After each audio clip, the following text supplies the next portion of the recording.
你们都下去吧，这要亲自罚。这。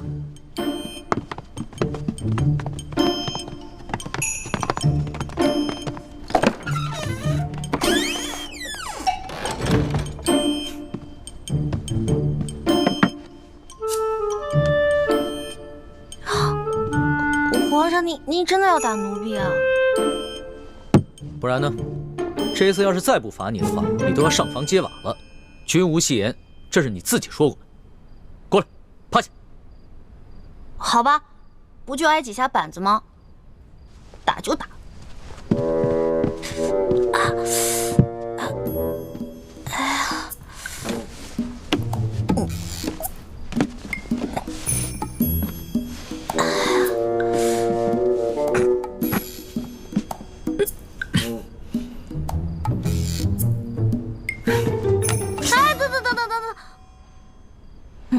皇上，要不然咱俩商量一下呗？您高高举起，轻轻放下，假打行吗？你刚才那个死猪不怕开水烫的英雄气概哪儿去了？不如啊，你给朕认个错，跟朕重新续个大小，让朕做老大，你做小弟，那朕就饶了你。不行，我从小都是老小，好不容易捞个老大当，士可杀不可辱。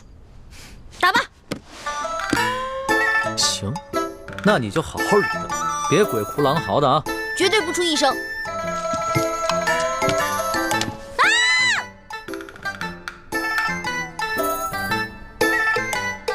我真打了！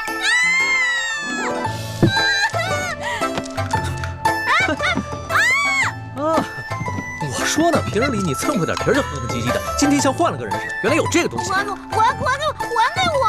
什么东西？大清哪条律法规定了，奴才被打的时候，屁股里就不能垫垫子？还给我！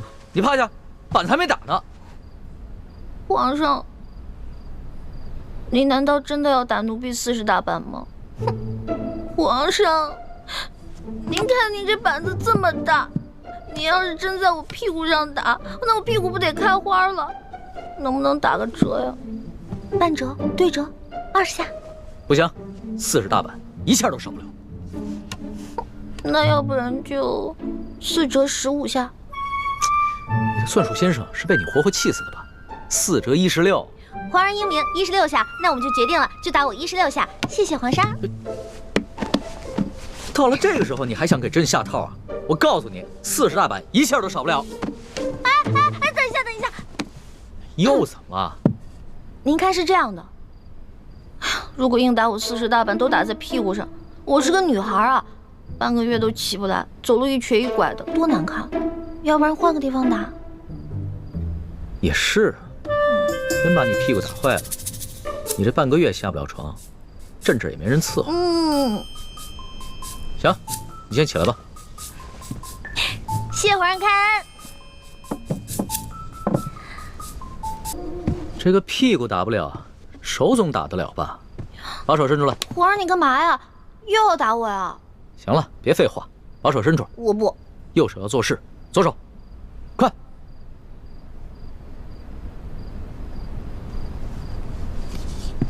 疼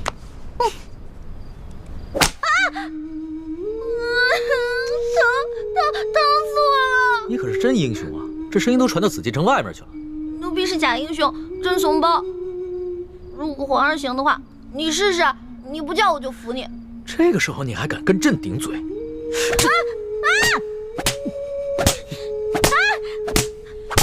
之前皇上说刘德昭是世界上最坏的男人，我看皇上还不如他呢。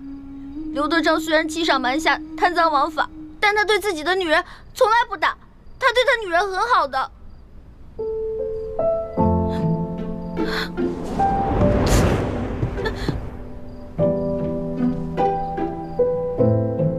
你又不是朕的女人，为什么这样护着你？还是说，你愿意做朕的女人？说你愿意做朕的女人。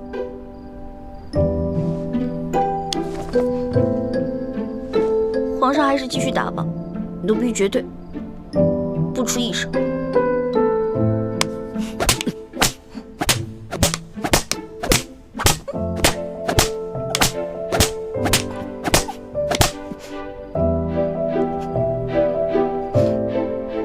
哭就哭出来，别憋着，装什么英雄？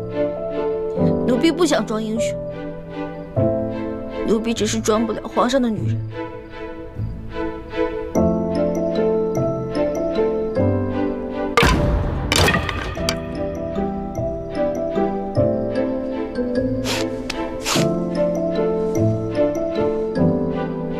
皇上，您这是不打了呀，还是改日再打呀？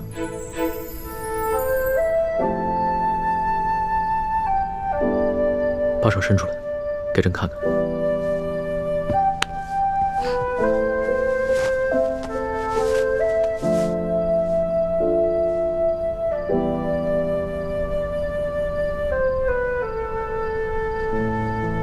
怎么这么娇气？才打了几下就变成这个样子。或者你试试，也疼。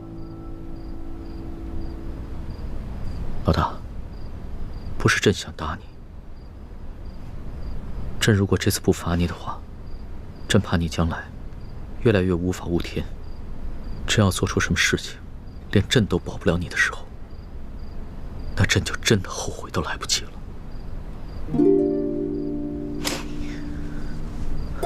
可能这次真的是打中了。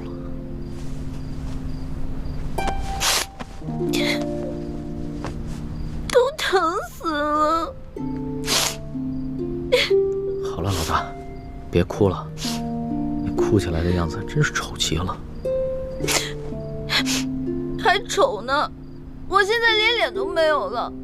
你把我手打成这么肿，我以后怎么见人啊？你赔我，你赔我！好了好了，打几下手也哭，这个世上只有你一个人会把朕的龙袍当抹布。行了，别哭了，你还真赖上朕了。打了人就想跑啊？去给你拿药啊。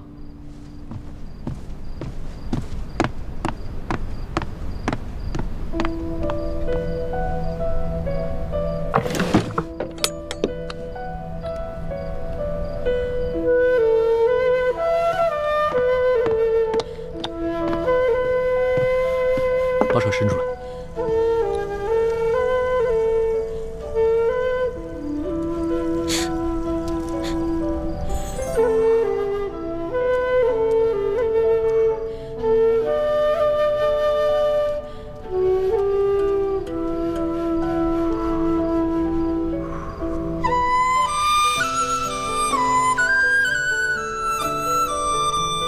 还疼吗，老大？你这样看着我干什么？我看你长得丑。怎么样，好点了吗？好疼啊！老大就是打了几下手板，朕的心里有数，别撒娇了啊！不是手疼，是头好疼。哎，老大，老大，老大，老大，老大，太医，快传太医！听说这个非常罕见，对，不是很少见。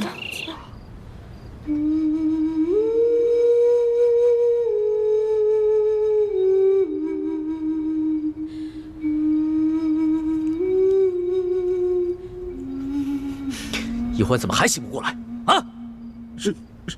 世叔姑娘，这头疼的毛病，是从娘胎里带出来的顽疾，微臣无能啊！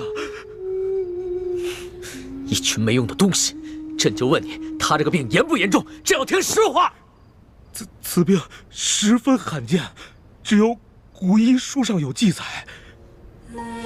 若是一欢姑娘能醒过来，便能逢凶化吉。听你这个意思，他还有醒不过来的可能。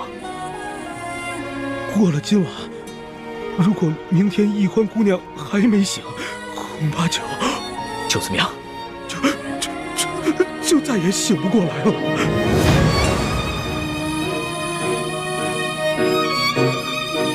让你们太医院去会诊！你们听好了，他今天要是出什么事，你们这帮人一个都活不了！滚！这药呢？还没煎好啊！快，给他喂上。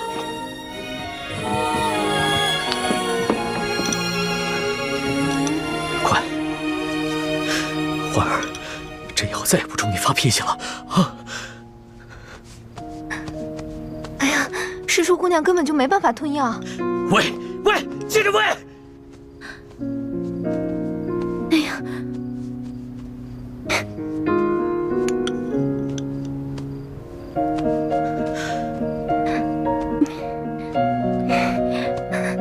喝呀！行了，走，不要给我。是。花儿，来，喝点药好不好？来，花儿，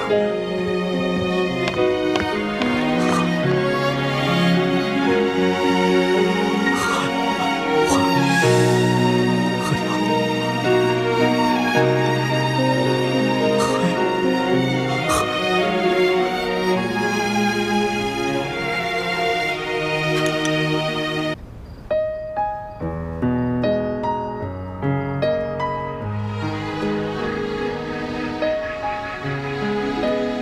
老大，别睡了，好。其实朕知道，你不信我，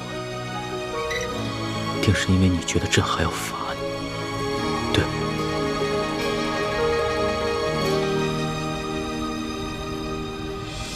说实话，刚知道你矫诏的时候，朕的心里真的非常生气。朕气的不是因为你放过了刘德昭的家人，是因为之前鳌拜他也总是矫诏，他一直把朕当成一个傀儡皇帝，所以自从朕亲政以后，绝对不再允许任何人挑战朕的皇权。刚知道你矫诏的时候，朕的心里边满是怒火。但是现在，只剩下担心，甚至是害怕。你知道吗？朕自8岁登基以来，经历过无数的危险，哪怕在擒拿鳌拜的时候都没有真正的害怕过。但是这一次，朕真的怕了。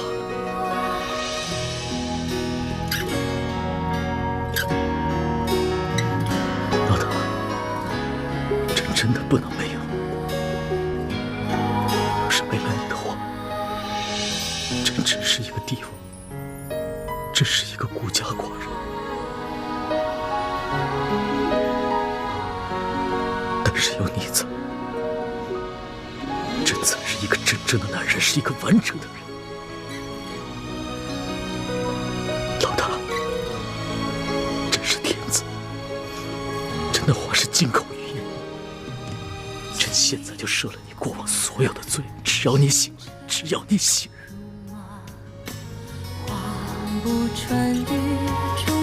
你醒醒，别睡。能否带他伤的心愿做他掌上的明珠，献上我纯真的祝福。回忆中的路开满花簇，绽放百世的光速。奴婢有一个头疼的隐疾，这病起来吧，简直要人命。我爹呢，从小给我找了好多郎中，所有郎中都说无药可治，只有一个郎中说可以治，但是他说的是个偏方，而且这个药引实在太难弄了。什么药引这么难找？你告诉朕，朕给你找。这个药引就是龙珠。龙珠？什么是龙珠？就是皇上的眼泪啊，就是您的眼泪。献上我纯真的祝福，回忆中的路开满花簇，绽放百世的光速，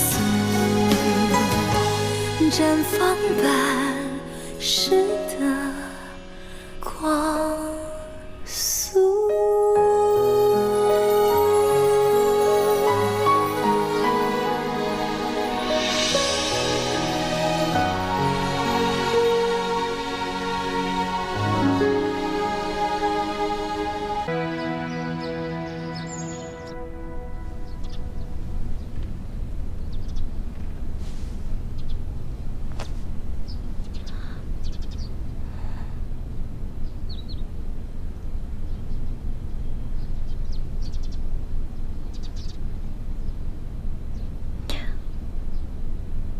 龙小弟，老大，老大，你终于醒了，这不是在做梦吗？扶我起来。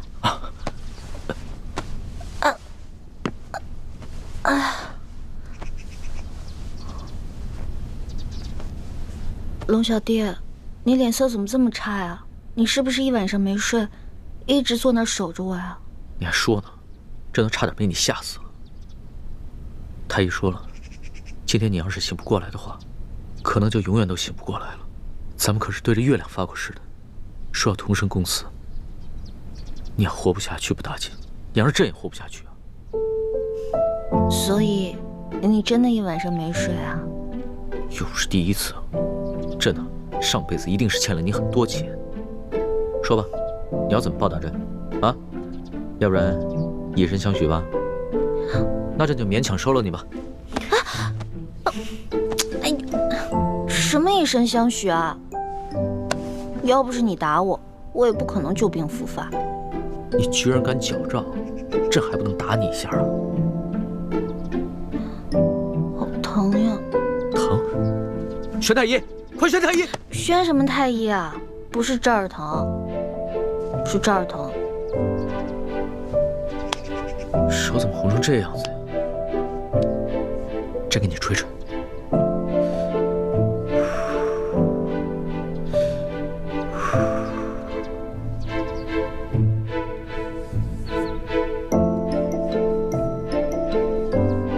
早知道你是这么个纸老虎啊，这么不经打，朕就换个法子来惩罚你。其实小的时候我偷懒不肯学习，师傅跟爹就是这样罚我的。但我基本上都是1哭2闹3上吊，就躲过去了。也就是说，朕这一次也是差点上了你的当。哼，怪不得你的记忆杂而不精，跟你哥哥比起来差远了。在家有猪哥哥，在外有龙小弟，我干嘛还要学啊？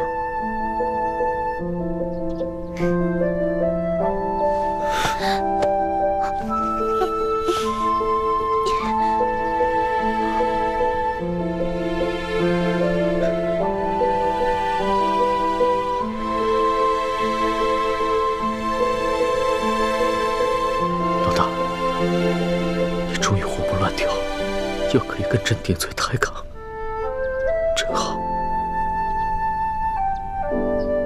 猪哥哥，对不起，我是下了决心不要再理龙小弟的。可是我身不由己啊。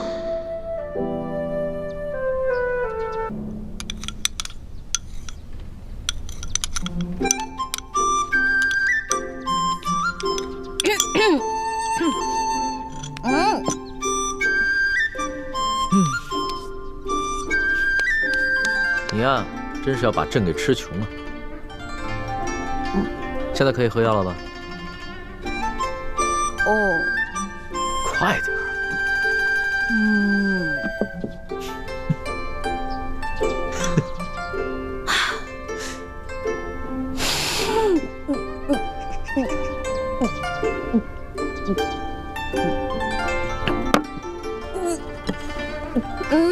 哎呀，你怎么吃个药都这么麻烦呀？那你小时候病发，家里又买不起这些东西，那可怎么办呀？很简单啊，捏住我的鼻子，使劲往里灌呗。这个办法好，那朕以后就这么对付你了。但是，我喝进去以后，就会把药全都吐出来，因为药实在太苦了。这个时候啊，我的猪哥哥看我难受，就会上山帮我采很多野蜂蜜。但野蜂蜜没那么好采的，每次他采完以后，满脸被叮的都是包呢。李爱卿对你是真好啊。说实话，朕也想有这么一个哥哥，可是在这紫禁城内，所有的兄弟姐妹都是靠不住的。这个时候啊，我的猪哥哥看我难受，就会上山帮我采很多野蜂蜜。但野蜂蜜没那么好采的，每次他采完以后，满脸被叮的都是包呢。李爱卿对你是真好啊。说实话，朕也想有这么一个哥哥，可是在这紫禁城内，所有的兄弟姐妹都是靠不住的。你怎么了？我就是在想，我有猪哥哥真好，也不知道猪哥哥现在在电都执行任务，完成的怎么样了，顺不顺利？你放心吧，李爱卿功夫那么高，又会易容，又懂机关，江湖经验又丰富，肯定没事的。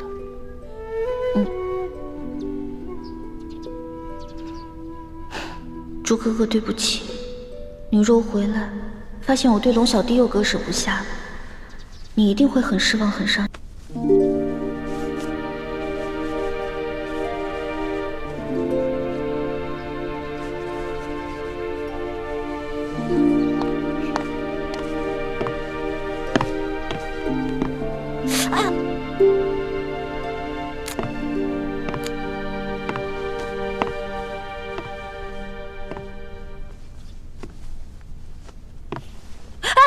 老大，你这手还没好就别逞能了，等好了再秀呗，啊？那怎么行啊？我喝了你的龙珠，我得有点回报啊。算你有良心。你这绣的是什么呀？那么难看。不丑，我绣的是2个人。2个人？哦，一男一女。你绣的是一对夫妻啊？不是，他们2个是兄弟。哦，那朕明白了。你绣的呀，是你和朕，对吧？那你现在还觉得丑吗？不丑，男的俊，女的美。好啦，大功告成。这可是老大我生平做的第1个女工，送给你。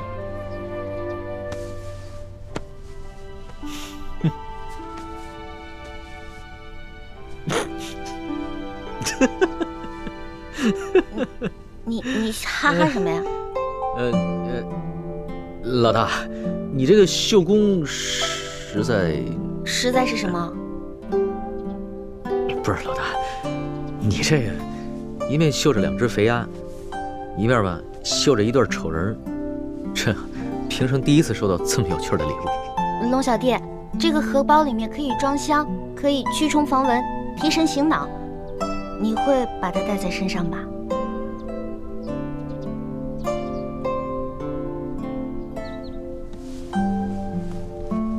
老大，这个荷包小弟贴身藏着就行了。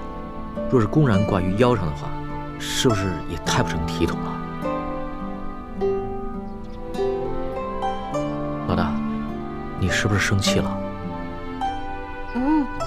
没有啊，你是皇上嘛，皇上戴这个肯定有失体统，而且我也丢不起这个人啊。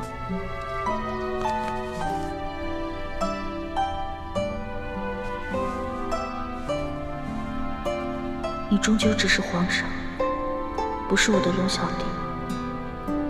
在你心中，我对你的意义。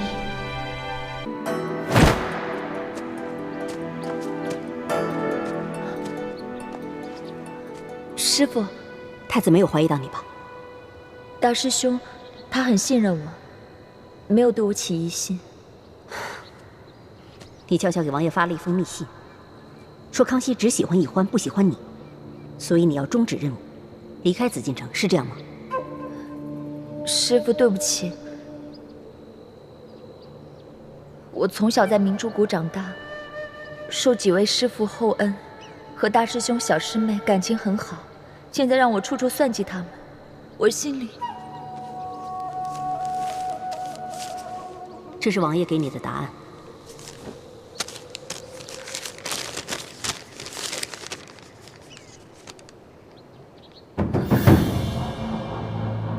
什么？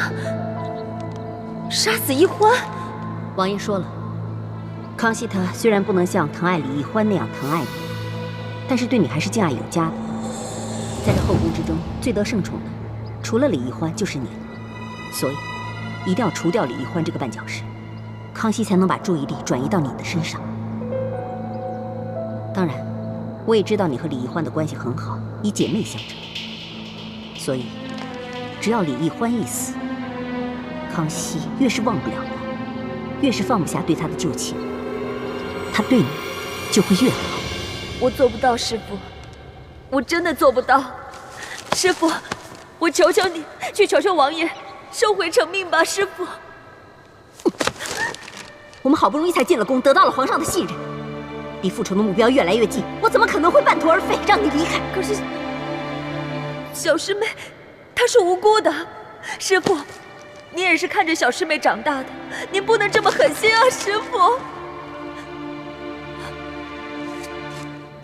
锦城，我也不想看着他死，可是王爷既然已经下了命令，你就必须得杀了他。这大仇未报，我不得不狠心。可是小师妹，她跟我们梅花门的大仇是没有关系的，她是无辜的，我们这么对她是不公平的，师父。那我们梅花门500多条人命，都命丧于朱明王朝之手，500多条人命啊！他们难道就不无辜吗？命运何尝对他们公平过？那他们的血债又找谁来还？师父，可是，师父，不要再说了。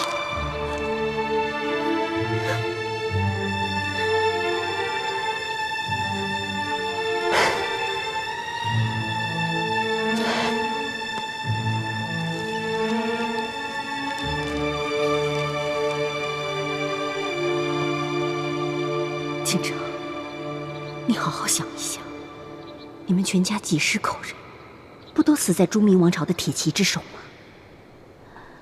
为了给你的家人，还有我梅花门报仇，现在只能牺牲一欢了。对了，你别忘了，你的弟弟还在王爷的手中，如果你不杀死一欢，王爷一定不会放过他的。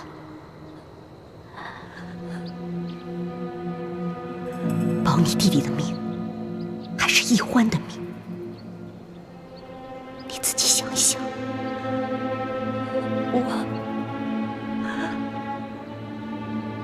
弟弟，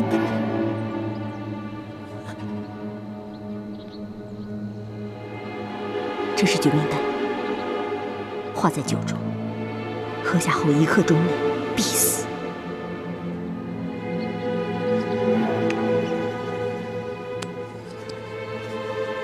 没有解药。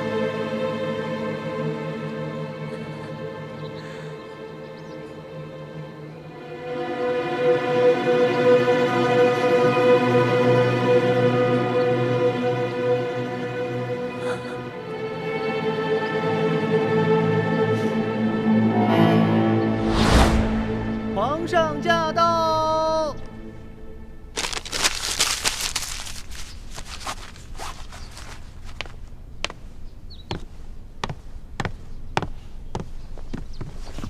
皇上吉祥。哎，起来吧。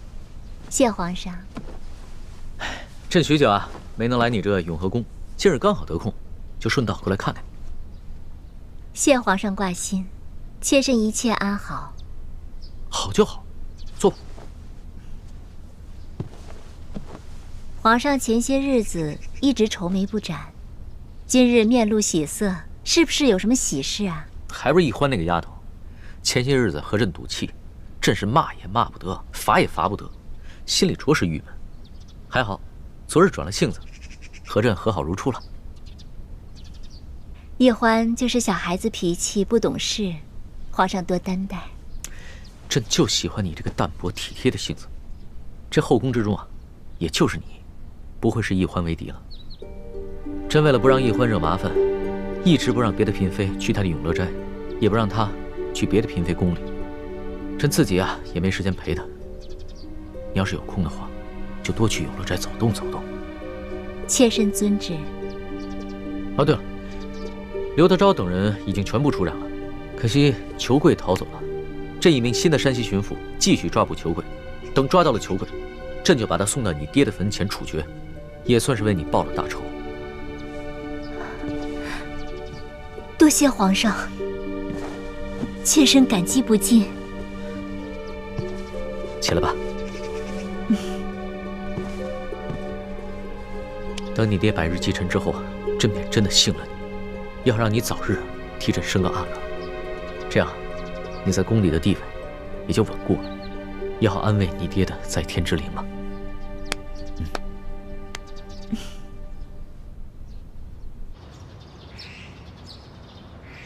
太皇太后那边有消息了吗？太皇太后虽然表面上没有什么异常之处，但心里却对你很不满。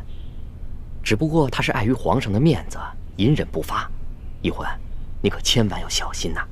不要以为皇上宠着你，你在这宫里就万事大吉了。我在这宫里待了一辈子了，什么样受宠的嫔妃我没有见过呀？但最终结果怎么样，都是下场凄惨呐。多谢叔父提醒，我知道的。等我找到铜匣以后，我就会离开这里，再也不会出现在皇上面前。如此最好。所谓伴君如伴虎，你跟你哥哥还是及早抽身才是上策。对了，你们走之前可千万别忘了把那大补丸的解药给我。放心吧，叔父，没准儿我们走的时候，我哥哥已经研制出彻底解除大补丸的解药了。不过，我也不知道什么时候才能找到铜匣，现在一点头绪都没有。玉环，有句话，我不知当说不当说。在这个宫里，您是我最信任的亲人，叔父有话直说吧。要说有人潜入这深宫之中去调包铜匣，那是绝无可能。若是这宫里的人，那什么样的奇珍异宝没有见过呀？怎么会对一个毫不起眼的铜匣费这么大的劲儿啊？所以，调包铜匣之人必定知道这个铜匣的秘密。可是，在这深宫之中知道铜匣秘密的，就那么屈指可数的几个人。一欢，你们兄妹在这宫中，是否还有其他的同伴？他们会不会知道铜匣的秘密？如果有，那调包之人会不会是你们自己人？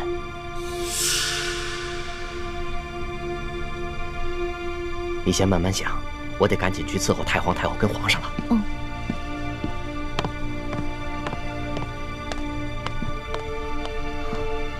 真是奇怪，究竟是谁呢？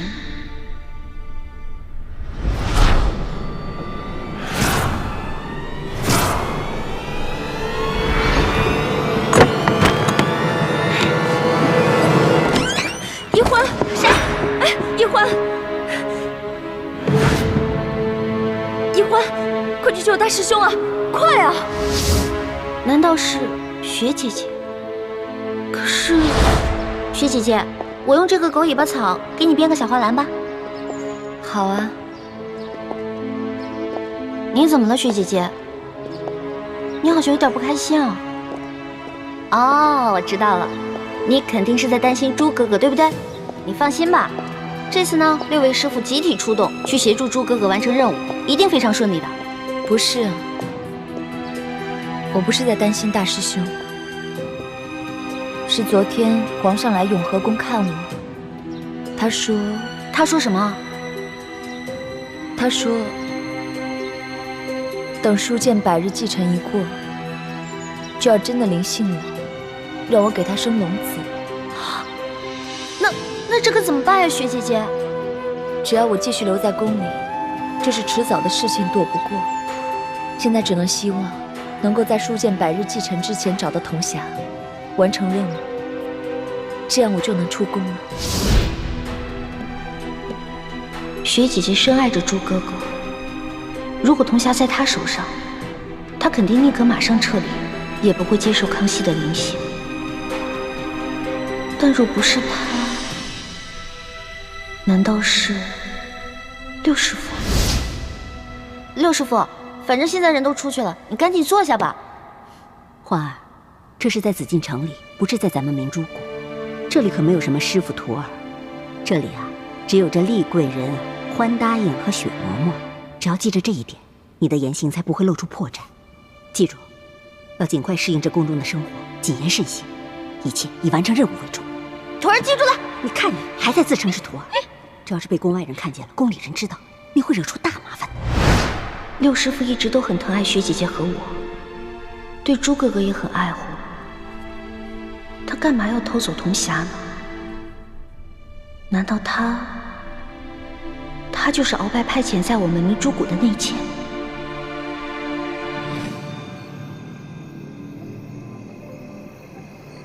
你们先退下吧，我和世淑姑娘说些私房话。是。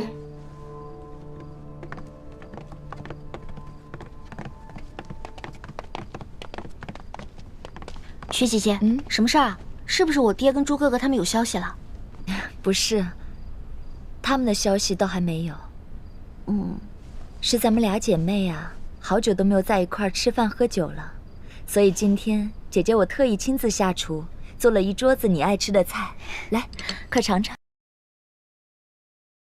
快尝尝，有狮子头哎。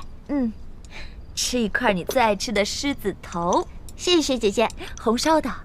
薛姐姐下厨，那手艺自然不用说啦，肯定好吃。怎么样？好好吃啊，就这个味道。薛姐姐，从小到大，你跟诸位师兄师姐老是这样宠着我，会把我宠坏的。我这些天一直在想，如果我们不是生在这个朝代更迭的时代，而是生在太平盛世，那该有多好啊！生在什么时代啊，可不是我们能够控制的事情。如果我们和大师兄永远留在明珠谷，春天赏花，秋天赏月，男耕女织，不管外面是什么朝代，就这么一辈子与世无争，快快乐乐的生活，那该有多好啊！薛姐姐，你今天好多愁善感啊，是不是发生什么事儿了？没有，我只是很怀念咱们在明珠谷的时光，想念我们的小伙伴了。如今就咱们两个在宫里，今天的月色又这么美，咱们俩呀，好好的喝酒，赏赏月。来，今晚咱们多喝几杯。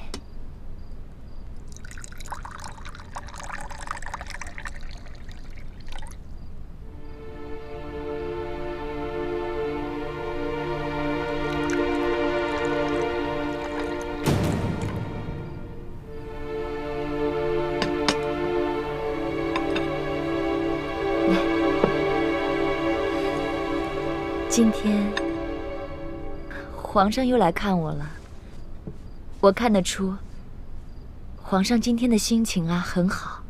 前些天你跟他冷战，皇上也整日愁眉苦脸的。这宫里上下每个人都战战兢兢的，生怕惹到皇上。看来能让他如此伤心的也只有你一个了。薛姐姐，能不能别跟我提皇上啊？你也跟我提他，我心里就乱糟糟的。不行，我就要跟你提。今天我叫你过来，也是要劝劝你。咱们都是明珠谷的人，和大清的皇帝势不两立，你和康熙是永远都不可能的。我知道，等我们找到铜匣以后，我们就撤出紫禁城了。那个时候，我再也见不到他了。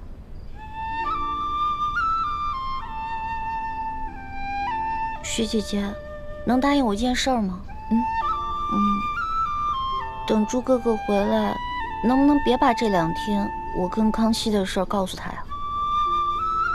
大师兄那么深爱你，我跟他说这些不是故意伤他的心吗？你放心，我不会告诉他的。小师妹，你和大师兄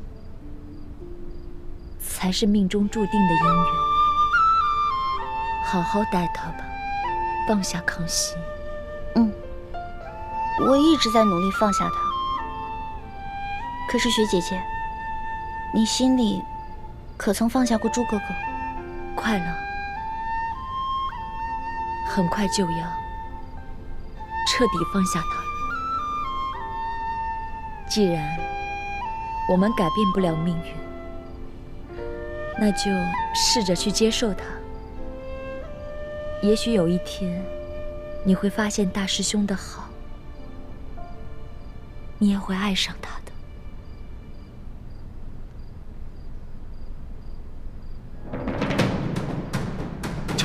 跳！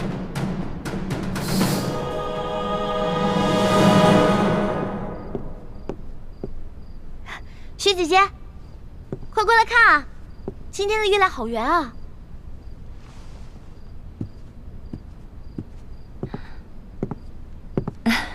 还真是啊。都说15的月亮16圆，今天真是格外的圆。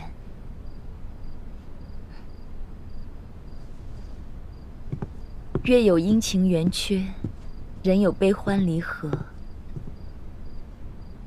我们姐妹俩，再这样无忧无虑的饮酒作乐，不知要到什么时候。薛姐姐，今天李公公来找我了，告诉了我关于铜匣的重要线索。我相信没有多久，我就能找到偷换铜匣的人了。哦，有线索了。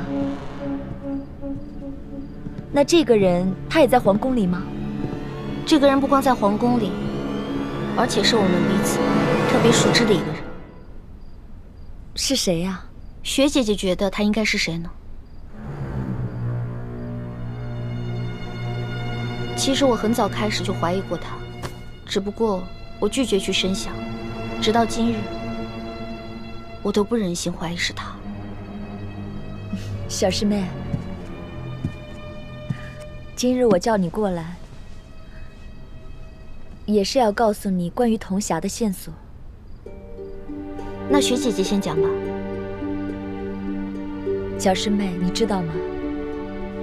其实啊，我特别羡慕你，你的亲爹靖王疼爱你，师长们宠着你，师兄师姐也都护着你，更有大师兄那么深爱着你，你真的好幸福啊！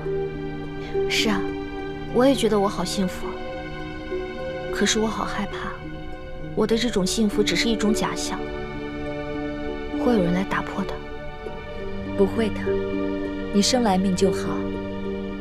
姐姐祝福你，要永远幸福。谢谢薛姐姐。不过，我不希望我一个人幸福，我希望我们姐妹两个都可以幸福。会的，我们都会幸福的。其实，在咱们这些兄弟姐妹里，我和大师兄最是同病相怜。我们都是从小父母双亡，又都肩负着非常沉重的责任。我们一直撑得好辛苦。是啊，每个人都有每个人的不易啊。小师妹，你真的要听姐姐的话，好好对待大师兄，不要让他难过，也别让他伤心，别让他失去这最后一份支撑。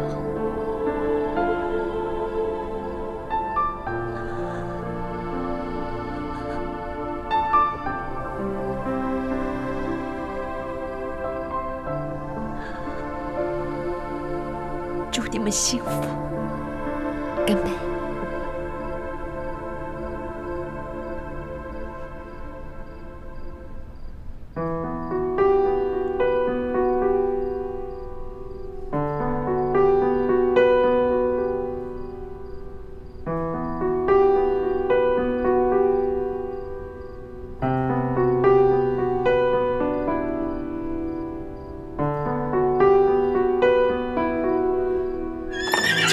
来者何人？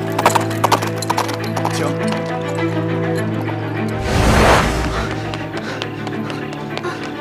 李太医，师叔姑娘呢？丽妃娘娘和师叔姑娘在永和宫喝酒呢。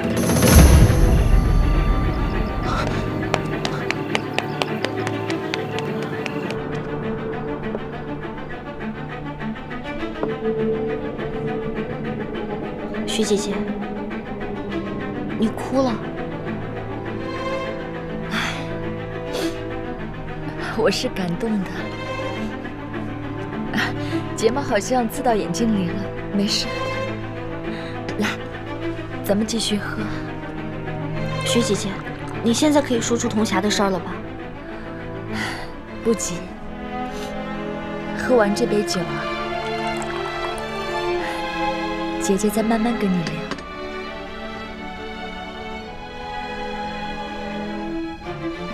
干杯！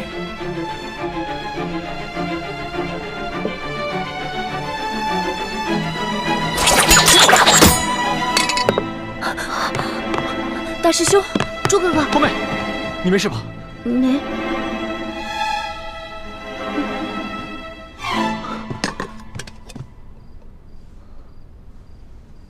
这酒你喝了没？他已经喝了，你来晚了。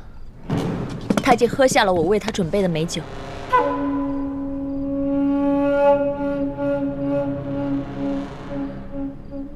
看来你全都知道了。是，我已经知道了，但是我还是不敢相信，除非你亲口告诉我。朱哥哥，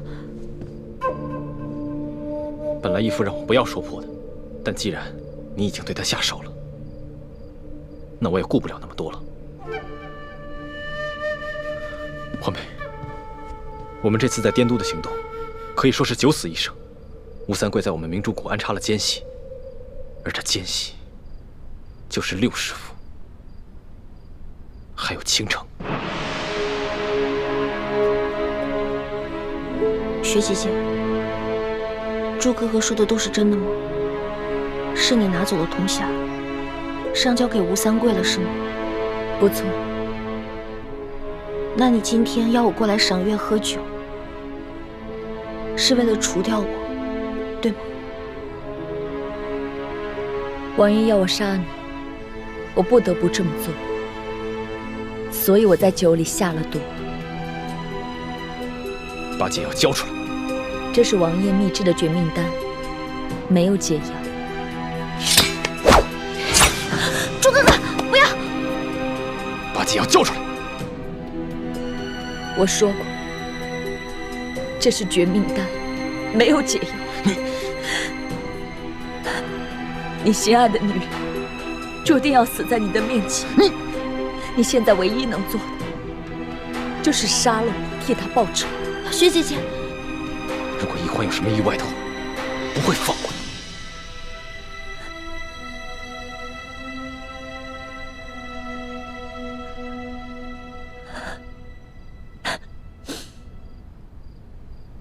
能死在你手上，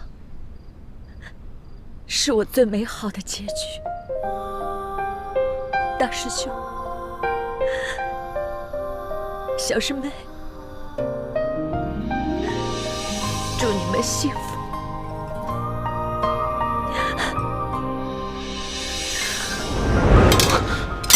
雪姐姐，雪姐姐，大师兄，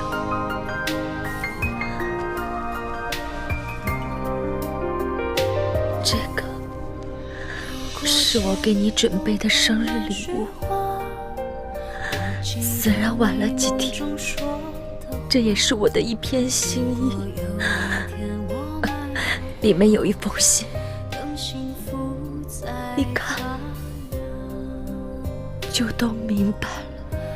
当大雪倾城淹没来时的路，当天明还来不及淹没痛苦，倾城，倾城，选择躲在我的回忆里祝福，我却只能眼看着眼前起了雾。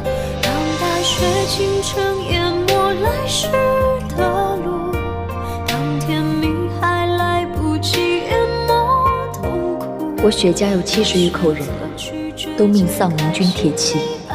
仅我与小弟2人幸免于难，被师父收养。师父带我入明珠谷时，将小弟送往了平西王府，换走铜匣，在山西逃亡途中通风报信，都是我为保小弟性命，不得已而为之。平西王要我杀了小师妹，我不忍下手，又不敢抗命。思来想去，唯一之法就是我来饮下毒酒，再由小师妹向康熙揭穿我乃吴三桂奸细之事。那么，我就不是抗命，而是身份败露，畏罪自杀，小弟的命方可保全。而我之死，还能换来康熙对小师妹进一步的宠幸，亦能激化康熙与吴三桂之矛盾，也算我对咱们过往情谊的一点小小的报答。倾城身世凄凉，但在明珠谷中一段岁月，是倾城此生最快乐的时光。能与大师兄相识相知，倾城不枉此生。你们大婚那一天，我是等不到了。替小师妹饮下这杯毒酒，就当是我提前喝你们的喜酒吧。倾城绝笔。没想到雪姐姐这么可怜，她对你爱的那么深，又那么卑微，临死才敢说出来。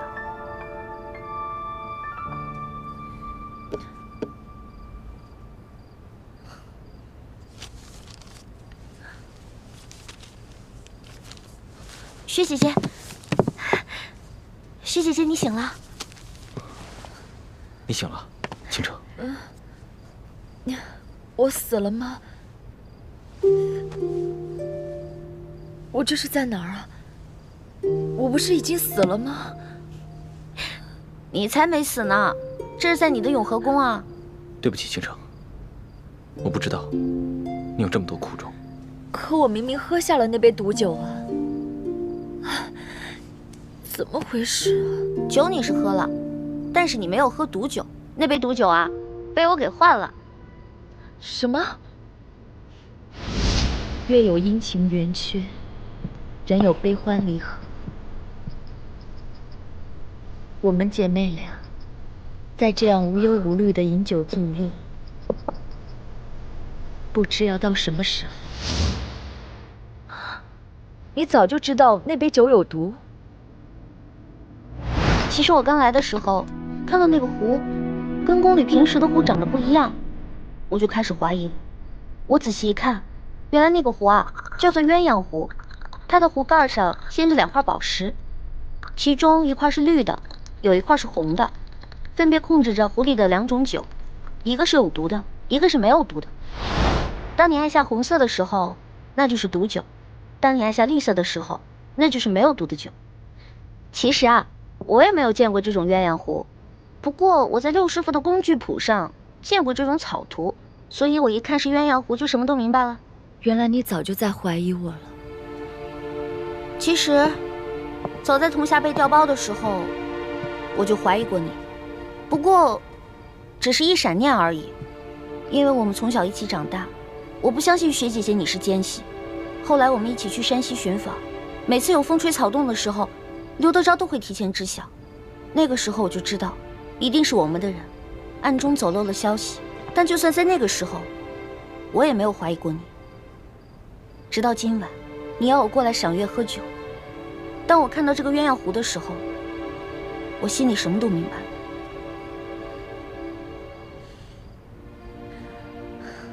既然你看到鸳鸯壶就知道酒里有毒，那当时为什么不揭穿我？因为我在等一个结果。什么结果？我想看一看，从小跟我一起长大，亲如姐妹的雪姐姐你，忍不忍心下手？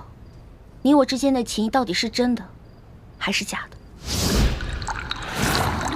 当我看到你把没有毒的酒给了我，把有毒的酒给了你自己的时候，我就知道，我们2个之间的情谊不是假的，是真的。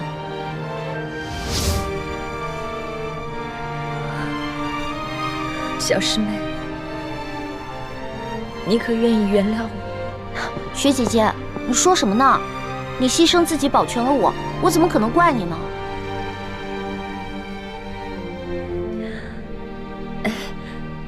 可是，你把毒酒换了，我又没喝，那杯酒，那杯毒酒啊，我压根就没喝。可我明明看到你喝了呀！不信，看，看着啊。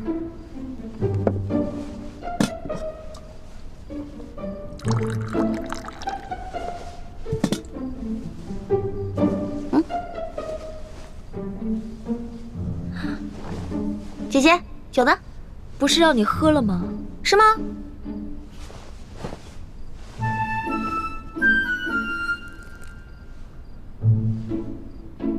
酒在这儿呢。哎，我明明看见你喝了呀。看吧，这是杯子对吧？嗯。杯子呢？哎，刚才还在你手里，你一定是藏起来了。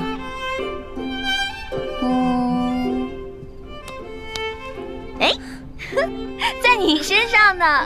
你是怎么做到的？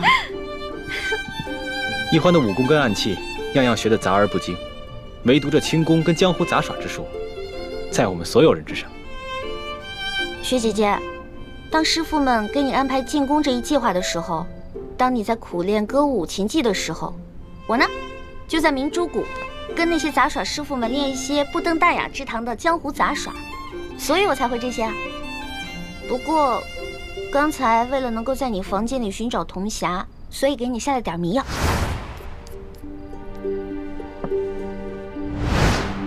对了，你的房间我已经找过了，没有找到铜匣。你是不是把铜匣交给六师傅，让他交给吴三桂了？不，我没有。吴三桂此人凶残狠毒，如果把铜匣给他及其3把金钥匙，找到宝藏，那对我们老百姓来说，一定不是好事。谢谢你，倾城。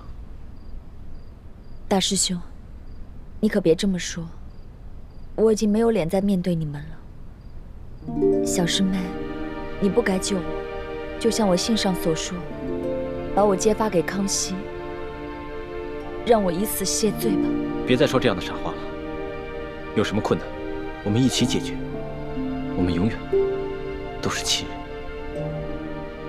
薛姐姐，你现在是不是在担心，你没有杀了我，吴三桂会对你弟弟不利啊？你放心吧，我们一定想办法把你弟弟给救出来。倾城，相信我，你的事就是我的事，你的弟弟就是我的弟弟，我一定会想办法把他给救出来。谢谢你们。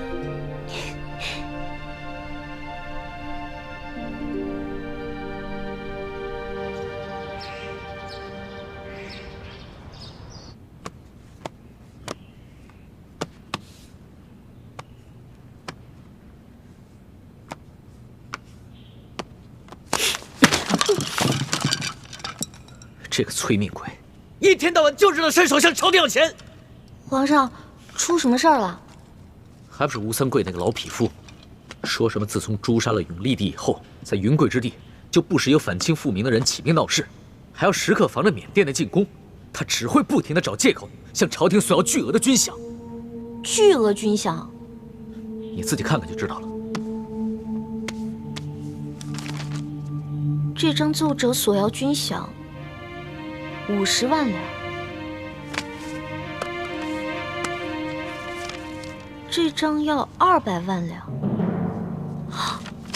皇上，这吴三桂1年要军费到底要多少啊？大清现在1年的财政收入也就900万两，但每年的花费要达到1000多万两，其中有900多万是支给吴三桂的。也就是说，朝廷现在入不敷出，全都是吴三桂一手造成的。可是吴三桂这么明目张胆的漫天要钱，皇上你不给他不就行了？行啊，他要钱，朕不但不能不给，而且还要一文不少。为什么呀？连鳌拜你都不怕，你还怕一个小小的吴三桂啊？你懂什么呀？现在的三藩，吴三桂有云贵，上河西有两广，更京中有福建，他们3个要是连起来闹事，那朕的半壁江山就塌了。可是皇上之前不是一直想撤藩吗？朕是想撤藩，但是要等待时机啊。在没有万全之策之前，朕不但不能撤藩，还要对他们加以封赏、笼络。可是现在山西结案就能看出来吴三桂对你有谋逆之心，要是再不敲打一下，他会更加肆无忌惮的。这山西一案，吴三桂确有谋逆之心，但是他只是在暗中进行，朕没有足够的证据。在朕做好准备之前，万万不能点燃这根导火索。但是朕也不会一下子就给他这么多钱，朕会借口说朝廷赈灾，国库紧张，就先拨给他50万两吧。既然龙小弟这么大方，那要不要先把之前那笔账一起给我结了？哪笔账？山西赌坊那次啊。大明内乱，你们大清趁机占领了大明的整个江山，老百姓刚刚经历了战乱，想过上几天好日子，可你们呢？朝中的权贵们搞起了圈地，各地的官吏设立了各种的关卡，变相的收取各种赋税。你们这才叫做趁火打劫，一本万利的勾当呢。龙小弟，其实我的利息就是想让你答应我，曾经你说过的那些话，消除贵族特权，革除积弊，整顿吏治，让全天下的老百姓过上好日子。你放心吧，这件事情朕一直记在心上。你给朕3年时间，3年之内朕一定做到。那如果你骗了我的话，以后我就叫你阿黄。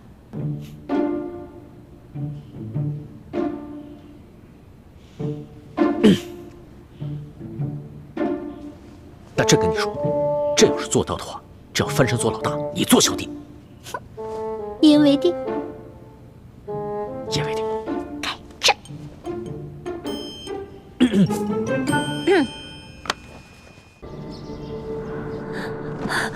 不可能，我弟弟一定还活着。你们肯定是在骗我。不，是那个吴应奇在骗樊倩影。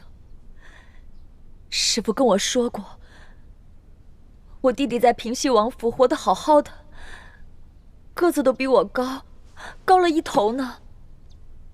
倾城，吴应奇不可能骗樊师妹的，倒是吴三桂和六师傅，他们一直在骗你。他们怕你知道真相以后，再也不会为他们卖命了。师父经常带给我弟弟的消息，说弟弟长高了，学会4书5经，开始学骑马射箭。可我每次要求去见弟弟，师父都会以各种理由拒绝我。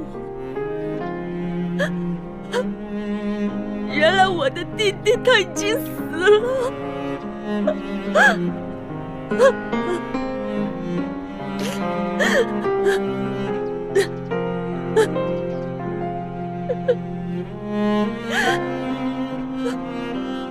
可是我的师父他为什么要这么骗我？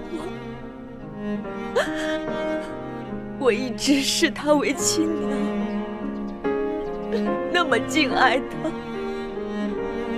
视他为唯一的亲人，他却拿我当成棋子。为什么这么对我？为什么这么对我？为什么？薛姐姐，倾城，你弟弟虽然没了，可你还有我们呀。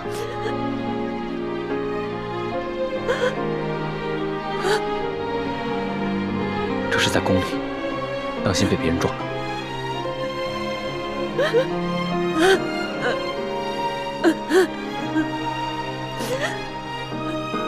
你们说的对，我弟弟虽然没有，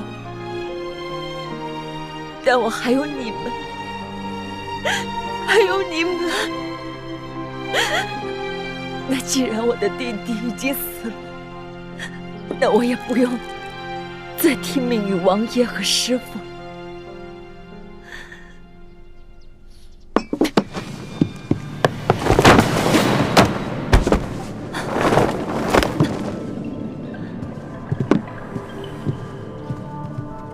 薛姐姐，原来你把铜匣就藏在永乐斋啊，怪不得在你永和宫都找不到呢。我一是担心你们迟早会疑心到我，二是要防着我师父，所以我只好把这个铜匣藏在你这儿了。你快看看，是不是你当初搜到的那个？嗯。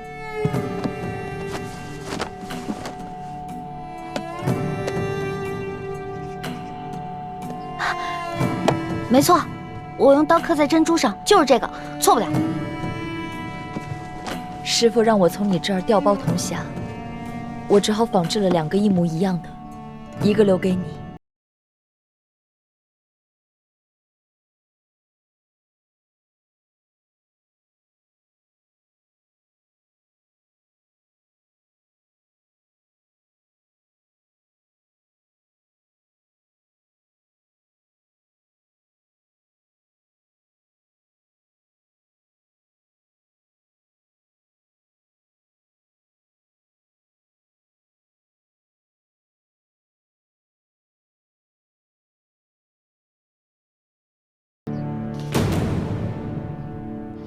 这个铜匣是真的。看来欢妹没有弄错，倾城也没有骗我们。现在康熙手里的铜匣是假的，吴三桂手里的铜匣也是假的。他们一定想不到，真正的铜匣会在我们手上。你们继续对雪衣居士虚以为意，万万不可让他察觉到，他的身份早已败露。我明白，倾城现在恨透了吴三桂，也不再信任六师傅。我们打算联起手来，利用雪衣居士传递假消息给吴三桂，逼他尽快起兵谋反。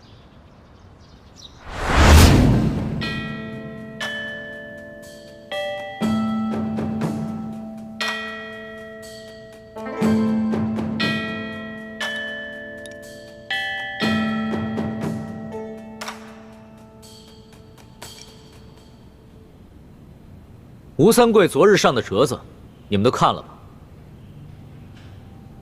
怎么样，有何看法啊？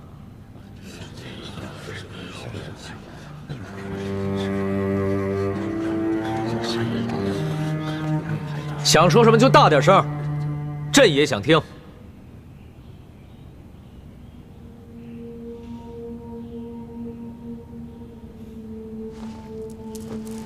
这平西王啊，折子上面的措辞很是谦卑，但他的意思很清楚，无非就是想让朝廷再给他追加100万两的饷银。朱爱卿，你们说朕是准奏啊，还是不准奏？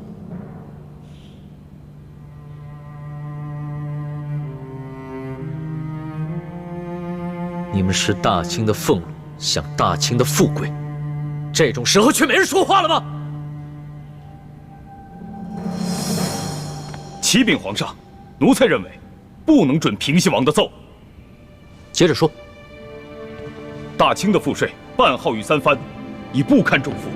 如果准了平西王的奏，那耿精忠、尚可喜2位藩王再加以效仿，那大清的国力就全都耗费在他们身上了。皇上大可直接回绝，有奴才等8旗精锐在，谅他平西王也不敢造次。巴图鲁将军豪气干云呐，下官佩服。不过，将军可别忘了，这3藩久居数省，在当地的实力是很大的，且都各拥重兵。这平西王部下将士更多，李自成、张献忠余部，个个都是骁勇善战。相对于不答应他们的条件，而让他们起兵造反，皇上，臣以为朝廷多破费些钱粮，倒也算不得什么。他平西王要的岂是钱粮？他领地的官员任免都由他说了算，税收也一直由他自行支配，并无半分上交朝廷。朝廷每年拨给他900万两，他还不知足，如今还要狮子大开口。刘大人，你如此夸大3藩势力，危言耸听，不会是收了平西王的好处了吧？你这是血口喷人！皇上，臣对朝廷忠心诚耿，绝无私心呐！你行了，巴图鲁和刘侍郎说的各有道理，其他人呢？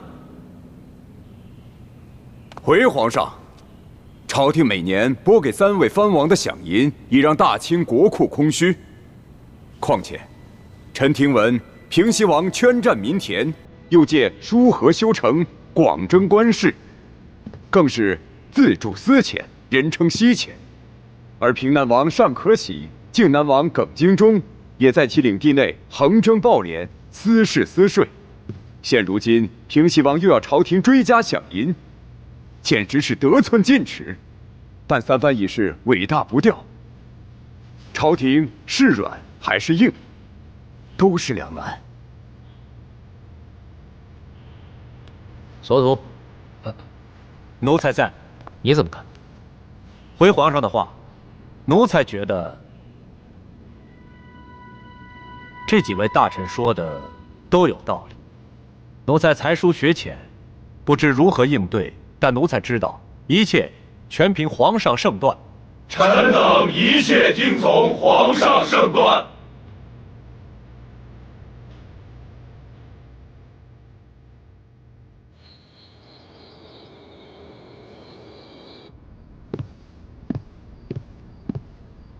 龙小弟，喝茶。还在为吴三桂的折子发愁啊？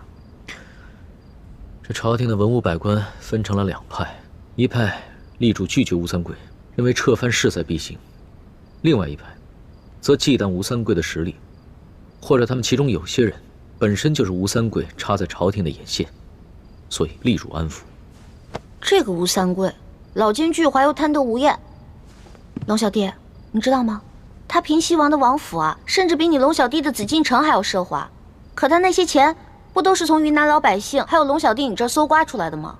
要我说，龙小弟，你是堂堂的真龙天子，还怕他一条地头蛇不成？到时候早晚把那老贼的脑袋给砍掉。这吴三桂就和鳌拜一样，都是朕和朝廷的心腹之患，朕早晚要处置。只不过这三藩要是一同反叛的话，无论兵力还是财力，朕都没有必胜的把握呀。